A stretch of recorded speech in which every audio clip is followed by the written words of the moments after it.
આપણી પાસે sandal boot ચપ્પલ બધું જ છે ને દીકરા, ખાલી એકવાર ચેક કરજે, 7 મહિનાના ઘસાઈ ગયેલા ચપ્પલા પહેરે એ મમ્મી છે, અને ઘસાઈ ગયેલો શર્ટ જેને કોલર થી પહેરો છે ને એ બાપ છે.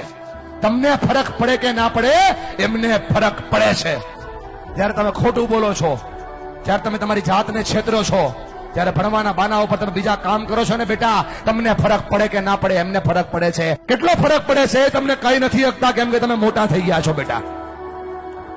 પણ તમે જયારે કઈ ડિમાન્ડ કરો છો ને, પપ્પા જોઈએ છીએ, તેની પાસે હોય નહીં તો એ દાંત કાઢીને જવાબ દે છે. તમે તો ખાલી માગી લ્યો છો કે ભાઈ પપ્પા જોઈએ છીએ, ત્યારે ખંભા ઉપર હાથ મૂકીને પૂછજો તો ખરા કે પપ્પા હું તો ખાલી માગી લઉં છું, તમે લાવો છો ક્યાંથી? એને બહુ ફરક પડે છે ભાઈ. ફરી કઈ નથી શકતા, તું જુવાન થઈ ગયો ને એટલા માટે. અને જો મારા પર ભરોસો નહીં, ખાલી આંખોમાં ચેક કરે ને કેટલો ફરક પડે છે. આ બાપની આંખમાં જે આંસુ પડે છે ને, એને એટલો ફરક પડે છે. એટલા માટે ભણો કે તમે તમારા માતા પિતાના સપનાને પૂરા કરી શકો.